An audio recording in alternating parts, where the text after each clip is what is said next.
What's up, gentlemen? Anyway, got it all back together. Uh, I might. It doesn't. It's kind of dark in here. Oh, yeah. Boom. Anyway, so I might have got a little nuts with the paint, but this PTO was all trashed. This was trashed, and there was a lot of bare metal here after cleaning everything up for my gaskets and everything. All of this was off. This was off for my torsion bar, all that stuff. It came apart pretty damn easy getting all that shit to line back up with one guy. It's heavy shit, man. It's kind of pain in that, it's a pain in the ass, but whatever. It just because you have to just make everything line up. There's line up pins for everything. That torsion bar is actually two pieces that goes through it. There's the bar, and then there's an inner bar. And then getting your yokes or whatever to hook up, all three of those points have to meet. There's a pin line, 1, 2, and then the inner. See, there's three pin lines there. Anyway, so just getting that to line up was a bit of a bitch. Anyway, but I got it done. I used the same lines. My other lines that were here were crap, the original steel ones, so I had replaced those last year. And I had that just puked off into some, temporary Pioneers. But anyway, I rebuilt these and haven't had a problem with it, really. There's a little oil that drips out of the bottom of them every now and then, but this has been here for 4 days, and that's all that's dripped out of that one. The torsion bar seal is done. It's dry as a bone, and that worked well. So that's what it looks like. I realized after I had put this on, this one was a little bent. I don't like that. I know I'll end up straightening that out. But I got to remember, I'm just going to throw this fucking thing.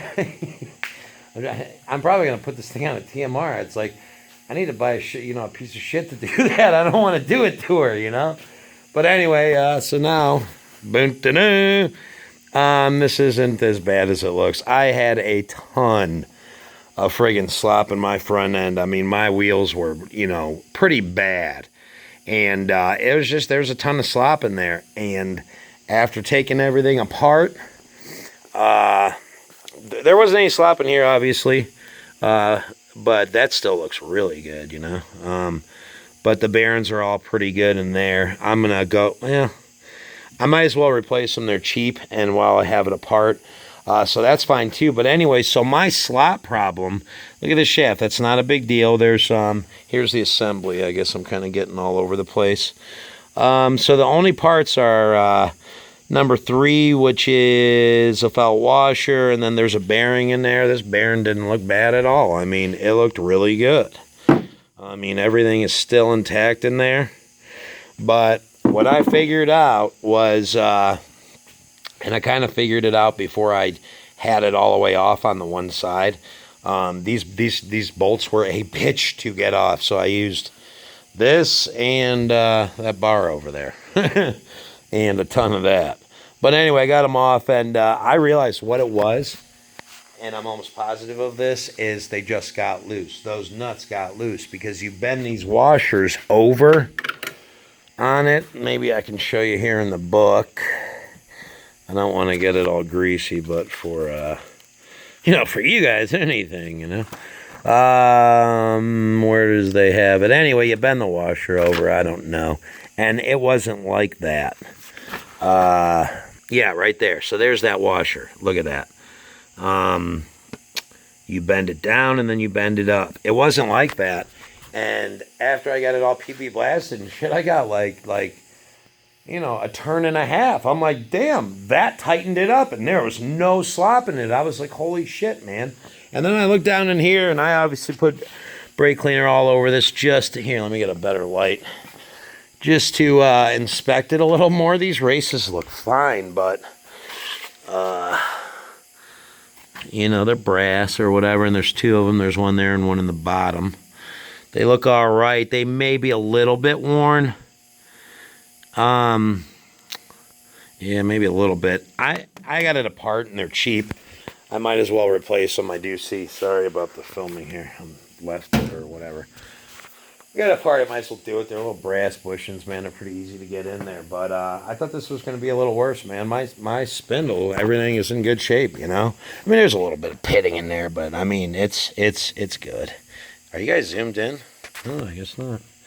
Anyway, yeah. So it's a little bit of wear in there. But if you see this part right here, that's just where it takes grease. That's just where that lines up to this greaser right there.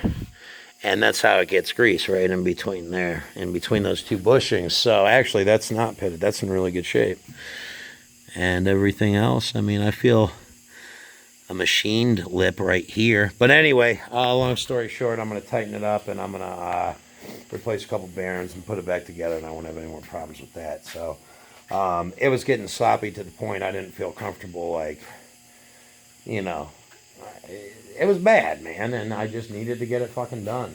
It's the last thing I wanted to do after dealing with all this other stuff, but I'm glad it's done now, or getting done. So anyway, I will order these parts and throw this back together when I get back, and that should be the last, you know, pressing thing that I have on this tractor. There's a couple other things I still want to do. Obviously straighten out the tins one day, but you know, I don't know. I am going to get some I got them. These brackets here for those, for the doors. I have these. I just have to install them. So whatever, you know, that door works and opens and I can use my tractor right now. I don't have that extra time to do, like, you know, I have this list of stuff that I think needs to be done, and you know, you could have a 5 top things, and then one, you know, within the first half hour of your day, those 5 things are off the docket for the day, and you're doing some other shit, you know. But I do feel like I'm making a dent over here. I haven't been spending as much time down here this summer as I have in the past. I mean, I did 2 10-day trips so far. That's it. But you know, all this shit costs money, and I'm booming in Chicago, so you know, I do what I can do, and that's the best I can do, the best of my ability. I sleep well, you know, not putting things off in my life, and you know, I've come to the realization I'm one guy, and I can only do so much, man. There's only so much you can do. But anyway, but I love doing all of it. I mean, not working on that fucking house, but you know, I'll love when it's done. So I'll do another video on that. But anyway, everything looks to be pretty tight under here.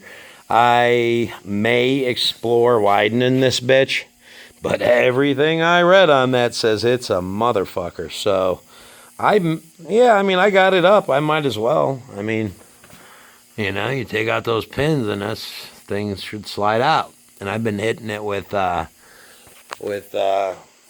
know, that PB Blaster since I bought this fucking tractor. I just get in there and, you know, I don't know. We'll see if I can get them to move out. It'd be awesome if I could, but I'm not going to go nuts on it. If they come out, great. If not, that's a later day project. I'm going to put it back together, and that should be the last thing on this tractor for a while, hopefully. Brush hog needs a little attention, but nothing totally pressing. The shit works pretty good. Yep, so that's kind of my little video on the 1086. She's, you know, I cleaned all the windows off and everything. She's looking pretty good up in there, I guess. I don't know. Whatever. But, yeah, there she rolls right there. I better turn those fucking lights off. Yeah, thanks, Tennis Club in Michigan. And whatever from before. I will end up piping all this in one day. But, again, that's way down on the list. You know, my shit's on the bottom. The house is kind of high up there right now. And you'll see why when we get in there. I ripped some shit apart. Anyway, alright guys, comment, rate, and subscribe if you want more videos to come. Thanks.